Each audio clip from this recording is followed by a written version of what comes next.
देखो, बात यह है कि जो इंसान की पर्सनैलिटी है ना, उसको समझना चाहिए कि पर्सनैलिटी से क्या मुराद है।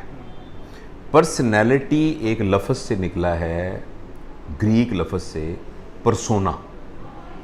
परसोना असल में एक तरह का मास्क होता था, कागज़ का बना हुआ या कपड़े का बना हुआ। और वहाँ जो यूनान के अंदर ड्रामे होते थे तो किरदारों ने अपने मुंह के सामने ऐसे किया होता था।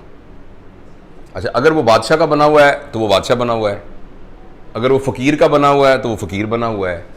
तो जो मास्क चेहरे पे लगा होता था और देखने में वो नज़र आता था, उसे कहते थे परसोना।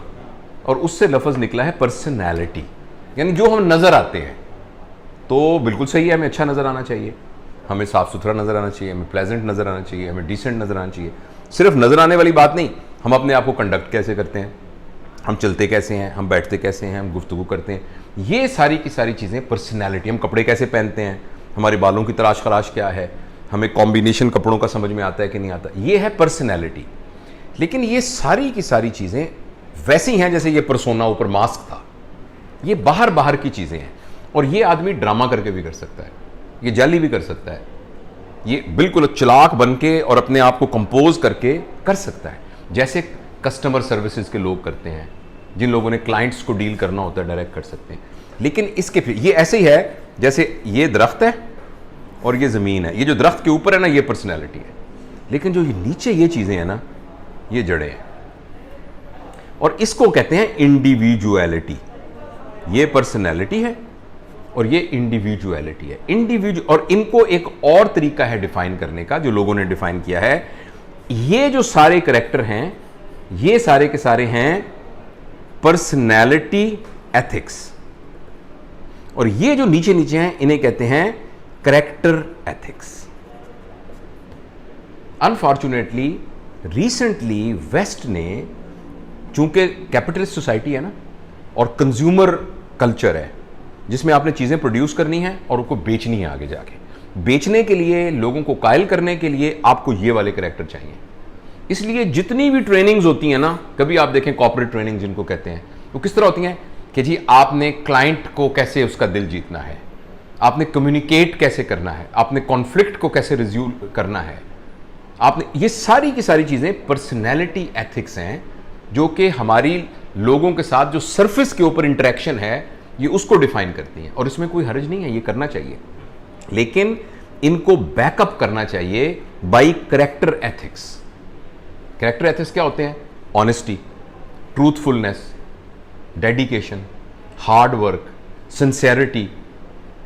ये वो करैक्टर हैं जो नजर नहीं आते। देखे ना, you are a hard working person, direct फौरन नजर तो नहीं आएगा, आप कमरे में आ रहे हैं। You are honest with me, नजर तो नहीं आएगा।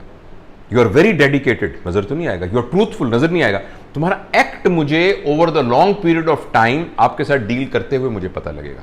तो मैं जो बात आपसे अर्ज कर रहा हूं वो ये कर रहा हूं कि हमारा जो फोकस है ना, वो बहुत ज्यादा पर्सनैलिटी एथिक्स के ऊपर है, यानी पर्सनैलिटी को डेवलप करने के ऊपर है। और मैं इससे इनकार नहीं करता कि ये जरूर करनी चाहिए, लेकिन अगर ये मैच नहीं करेगी ना हमारे करैक्टर एथिक्स के साथ, जो एक्चुअल खूबियां हैं, जो एक्चुअल वर्चूज हैं इंसान के, जब तक इनके साथ ये मैच नहीं करेंगी, उस वक्त तक ये लॉन्ग टर्म रिजल्ट नहीं निकालेंगी। सिर्फ पर्सनैलिटी एथिक्स के साथ हो सकता है कि आप ज़बरदस्त सेल्समैन बन जाएं, आप मार्केटिंग कर लें, लेकिन आपको वो जिसका हम पूरी बात कर रहे हैं, दिल का सुकून नहीं मिलेगा, हैप्पीनेस नहीं मिलेगी, कंटेंटमेंट नहीं आएगी, रात को नींद ठीक से नहीं आएगी, थॉट प्रोसेस आपका आपके काबू में नहीं रहेगा, फ्रस्ट्रेशन खत्म नहीं होगी, ग्रीड खत्म नहीं होगा, एंगर खत्म नहीं होगा, राइवलरी खत्म नहीं होगी, आपस के झगड़े खत्म नहीं होंगे, कॉन्फ्लिक्ट खत्म नहीं होंगे। लिहाजा जब भी हम अपने आप की पर्सनल ग्रोथ की बात करते हैं, तो प्लीज़ उसमें यह बात देखनी ज़रूरी है कि जो हमारा बाहर की प्रेजेंटेशन है, जितनी हमने उसको सीखना है, उससे बहुत ज़्यादा हमें मेहनत करके अपने अंदर डेवलप करना है। ये वाले काम आप याददाश्त से भी कर सकते हैं कि मैंने इस तरह से बात करनी है, लेकिन ये वाले काम सिर्फ याददाश्त से मुतल्लिक नहीं है। इसके लिए आपको मेहनत करनी पड़ेगी, आपको कोशिश करनी पड़ेगी, और अपने पूरे के पूरे कंडक्ट को रिफ्लेक्शन के जरिए, रिफ्लेक्शन का मतलब ये होता है शीशे में अपने आप को देखना, तो मैं तो हमेशा ये कहता हूं कि अगर आपने कैरेक्टर डेवलप करना है ना अपना, रोज रात को सारे दिन की फिल्म चलाएं, जिसे कहते हैं रिफ्लेक्शन ऑन एक्शन। जो आपने एक्शन किया था ना, उसकी फिल्म चलाएं अपने दिमाग में, और फिल्म चला के ये देखें कि आज मैंने क्या किया, अगर मैं इसको दोबारा करूं तो ऐसे ही करूंगा, क्या मैं इसको बेहतर कर सकता हूं। अगर आपको रिफ्लेक्शन की आदत पड़ जाएगी ना, तो उसकी एक अगली डिग्री है, वो है रिफ्लेक्शन इन एक्शन, कि जब आप कर रहे होंगे ना काम, उसी वक्त आप अपना चेक कर सकते हैं। मैं आपसे लड़ने लगा हूं एकदम, तो अगर मेरी आदत बनी होगी रिफ्लेक्शन की, तो मैं उसी वक्त अपने आप को रोक लूंगा कि जो मैं कुछ करने लगा हूं मैं।